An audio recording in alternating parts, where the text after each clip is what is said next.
ಬೆಂಗಳೂರಿನ ಬಿಡದಿ ವಿಚಾರದಲ್ಲಿ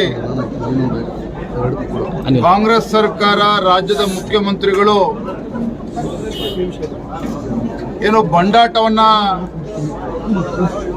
ಮಾಡೋದಕ್ಕೆ ಹೊರಟಿದ್ದಾರೆ. ಬಂಡಾಟ, ಹುಚ್ಚಾಟವನ್ನ ತತ್ಕ್ಷಣ ನಿಲ್ಲಿಸಬೇಕು. ರೈತರ ವಿಚಾರದಲ್ಲಿ ರೈತರ ಬದುಕಿನೊಂದಿಗೆ ಚೆಲ್ಲಾಟ ಆಡ್ತಕ್ಕಂಥದ್ದನ್ನು ಕೂಡ ಕಾಂಗ್ರೆಸ್ ಸರ್ಕಾರ, ಮಾನ್ಯ ಮುಖ್ಯಮಂತ್ರಿ ನಿಲ್ಲಿಸಬೇಕು.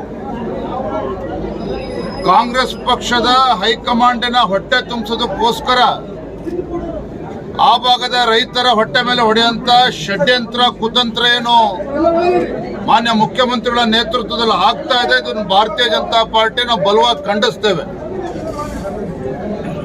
ಇದ್ರ ಮಧ್ಯೆ ಕಾಂಗ್ರೆಸ್ ಪಕ್ಷದ ನಾಯಕರಾಗಿರುವಂತಹ ರಾಹುಲ್ ಗಾಂಧಿ ಅವರು ಹಿಂದೆ ರೈತರ ವಿಚಾರದಲ್ಲಿ ಮೊಸಳೆ ಕಣ್ಣೀರನ್ನ ಸುರಿಸುವಂತ ಪ್ರಯತ್ನ ಮಾಡಿದ್ರು. ಎಲ್ಲೋಗಿದ್ದಾರೆ ಇವತ್ತು ರಾಹುಲ್ ಗಾಂಧಿ ಅವರು? ನಾನು ಮಾನ್ಯ ರಾಹುಲ್ ಗಾಂಧಿ ಅವರಿಗೆ ಆಗ್ರಹ ಪಡಿಸ್ತೇನೆ, ನಿಮ್ಮದೇ ಕಾಂಗ್ರೆಸ್ ಸರ್ಕಾರ ರಾಜ್ಯದಲ್ಲಿದೆ. ನಿಮ್ಮ ಮುಖ್ಯಮಂತ್ರಿಗಳ ಹಠಮಾರಿತನದಿಂದ ಬಿಡದಿ ಮತ್ತೆ ಸುತ್ತಮುತ್ತಲ ಭಾಗದ ರೈತರ ಬದುಕಿಗೆ ಒಂದು ಕೊಳ್ಳಿ ಇಡ್ತಕ್ಕಂಥ ಕೆಲಸ ಹೊತ್ತು ಮಾನ್ಯ ಮುಖ್ಯಮಂತ್ರಿಗಳು ಮಾಡೋದಕ್ಕೆ ಹೊರಟಿದ್ದಾರೆ. ಆ ರೈತರ ರಕ್ಷಣೆ ಮಾಡೋದಕ್ಕೆ ಮಾನ್ಯ ರಾಹುಲ್ ಗಾಂಧಿ ಅವರೇ ತಾವು ಮುಂದಾಗಬೇಕು, ರೈತರ ರಕ್ಷಣೆಗೆ ತಾವು ಮುಂದೆ ಬರಬೇಕು ಅನ್ನುವ ಆಗ್ರಹವನ್ನು ಕೂಡ ನಾನು ಮಾಡ್ತಾ ಇದ್ದೇನೆ. ಇವತ್ತು ಮಾನ್ಯ ಮುಖ್ಯಮಂತ್ರಿಗಳು 3 ಜನರ ಒಂದು ಕಮಿಟಿಯನ್ನ ರಚನೆ ಮಾಡ್ತೀವಿ ಅಂತೇಳಿ ಘೋಷಣೆ ಮಾಡಿದ್ದಾರೆ. ಯಾವ ಪುರುಷಾರ್ಥಕ್ಕೋಸ್ಕರ ನೀವು ಕಮಿಟಿ ಮಾಡ್ತಾ ಇದ್ದೀರಿ? ಕಮಿಟಿಯ ಬದಲಾಗಿ ಮಾನ್ಯ ಮುಖ್ಯಮಂತ್ರಿಗಳು ನೇರವಾಗಿ ಇವತ್ತೇನೋ ರೈತರನ್ನ ಬಲವಂತವಾಗಿ ಜಮೀನು ಕಿತ್ಕೊಳ್ಳೋದಿಲ್ಲ ಅನ್ನೋ ಮಾತನ್ನು ತಾವೇನು ಆಡಿದ್ದೀರಿ.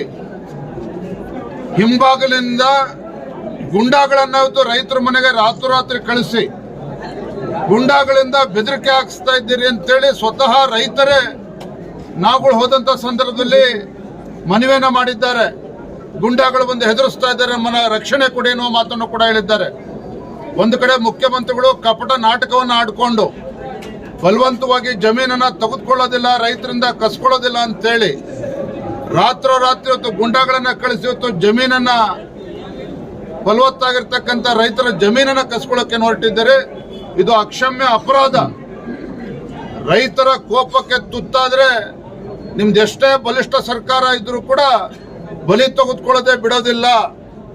ಹಾಗಾಗಿ ಮಾನ್ಯ ಮುಖ್ಯಮಂತ್ರಿಗಳಿಗೆ ಇವತ್ತು ಎಚ್ಚರಿಸ್ತಾ ಇದ್ದೇವೆ.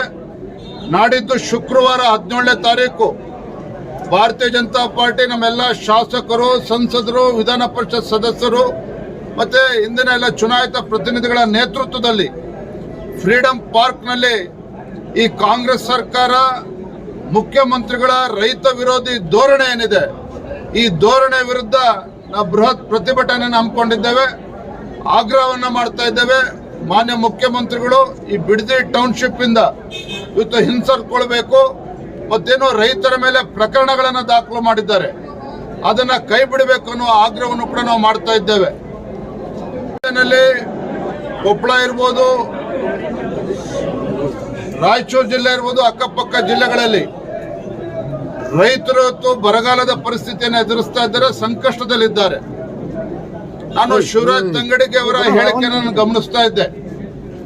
ತುಂಗಭದ್ರಾ ಜಲಾಶಯದಲ್ಲಿ 75 TMC ಬಂದಾಗ ಮಾತ್ರ ರೈತರಿಗೆ ನೀರನ್ನು ಕೊಡ್ತೇವೆ ಅನ್ನುವ ಅಹಂಕಾರದ ಮಾತನಾಡ್ತಾ ಇದ್ದಾರೆ. ತಂಗಡಿಗೆ ಅವರಿಗೆ ನಾನು ನೆನಪು ಮಾಡ್ಕೊಡೋದಕ್ಕೆ ಇಚ್ಛೆ ಪಡ್ತೇನೆ. ಹಿಂದೆ ರಾಜ್ಯದಲ್ಲಿ ಭಾಜಪ ಸರ್ಕಾರ ಇದ್ದಾಗ, ಸನ್ಮಾನ್ಯ ಯಡಿಯೂರಪ್ಪ ಮುಖ್ಯಮಂತ್ರಿಗಳಾಗಿದ್ದಾಗ 27 TMC ನೀರು ಮಾತ್ರ ಜಲಾಶಯದಲ್ಲಿತ್ತು, ಇದೇ ತುಂಗಭದ್ರಾ ಜಲಾಶಯದಲ್ಲಿ. ಅಷ್ಟಿದ್ರೂ ಸಹ ರೈತರ ಬೆಳೆಗೆ ಅನ್ಯಾಯ ಆಗಬಾರ್ದು, ರೈತರಿಗೆ ನಷ್ಟ ಆಗಬಾರ್ದು ಅಂತೇಳಿ, ಬೆಳೆಗಳಿಗೆ ಅನುಕೂಲ ಆಗಬೇಕು, ರೈತರಿಗೆ ಅನುಕೂಲ ಆಗಬೇಕು ಅಂತೇಳಿ 27 TMC ಇದ್ದಾಗಲೂ ಕೂಡ ಕೆನಾಲಲ್ಲಿ ನೀರು ಹರಿಸಿರ್ತಕ್ಕಂಥ ಉದಾಹರಣೆ ನಮ್ಮ ಕಣ್ಮುಂದೆ ಇದೆ. ಹಾಗಾಗಿ ಬಂಡಾಟ ಆಡುವುದನ್ನು ಬಿಟ್ಟು ಇವತ್ತು ರೈತರು ಭೀಕರ ಬರಗಾಲದ ಪರಿಸ್ಥಿತಿಯಲ್ಲಿದ್ದಾಗ ರೈತರ ಸಂಕಷ್ಟಕ್ಕೆ ಸ್ಪಂದನೆ ಮಾಡಬೇಕು ಅನ್ನುವ ಆಗ್ರಹವನ್ನು ಕೂಡ ನಾವು ಮಾಡ್ತಾ ಇದ್ದೇವೆ. ಗೊತ್ತಾಗಲ್ಲ ಅನ್ನೋ ಭಾವನೆಯಲ್ಲಿ ಮುಖ್ಯಮಂತ್ರಿ ಇದ್ದಂತೆ ಕಾಣ್ತಾ ಇದೆ. ಮುಖ್ಯಮಂತ್ರಿಗಳಿಗೆ ಯಾವ ರೀತಿ ಒತ್ತಡ ಇದೋ ನನಗಂತೂ ಗೊತ್ತಾಗ್ತಾ ಇಲ್ಲ. ಇವತ್ತು ಕಾಂಗ್ರೆಸ್ ಹೈಕಮಾಂಡ್ ಹೊಟ್ಟೆ ತುಂಬಿಸೋಕ್ಕೋಸ್ಕರ ಈ ರೀತಿ ರೈತರ ಹೊಟ್ಟೆ ಮೇಲೆ ಹೊಡೆಯಕ್ಕೆ ಹೊರಟಿದ್ದಾರೆ. ಈ ರೀತಿ ಸಮಿತಿ ಮಾಡಿಕೊಂಡು ನಾಟಕ ಆಡೋದನ್ನ ಬಿಟ್ಟು, ಈ ರೀತಿ ಬಂಡತನ ಪ್ರದರ್ಶನ ಕೈಬಿಟ್ಟು ರೈತರ ಸಮಸ್ಯೆನ ಆಲಿಸಬೇಕು. ನಿಮ್ಗೆ ಎಲ್ಲಾ ಸಮಸ್ಯೆಗಳು ಗೊತ್ತಿದೆ, ಸಮಸ್ಯೆ ಸೃಷ್ಟಿಕರ್ತರೇ ನೀವುಗಳು. ಹಾಗಾಗಿ ಸಮಸ್ಯೆ ಪರಿಹಾರ ಏನು ಅಂತ ನಿಮಗೆ ಗೊತ್ತಿದೆ.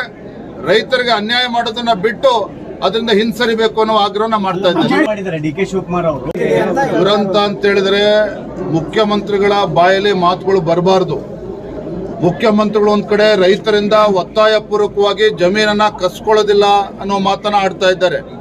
ಮತ್ತೊಂದು ಕಡೆ ರಾತ್ರೋರಾತ್ರಿ ಗುಂಡಾಗಳು ಹೋಗಿ ರೈತರನ್ನ ಬೆದರಿಸುವಂತ ಷಡ್ಯಂತ್ರವು ಕೂಡ ನಡೀತಾ ಇದೆ. ಯಾಕೆ ಮುಖ್ಯಮಂತ್ರಿ ಗೊತ್ತಾಗ್ತಾ ಇಲ್ವ ಇದಾಗಾದ್ರೆ?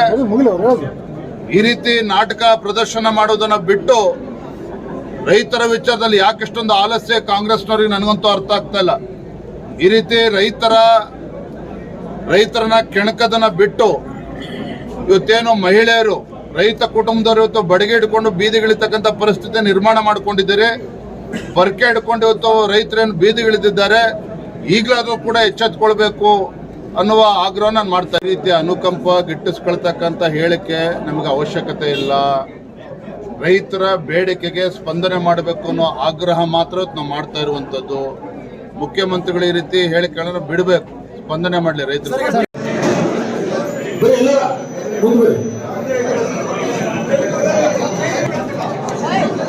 ವಿಶೇಷ ಮತ ಪರಿಷ್ಕರಣೆ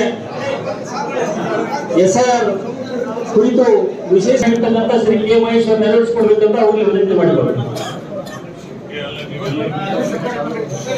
ಭಾರತ್ ಮಾತಾ ಕಿ ಭಾರತ್ ಮಾತಾದಲ್ಲಿ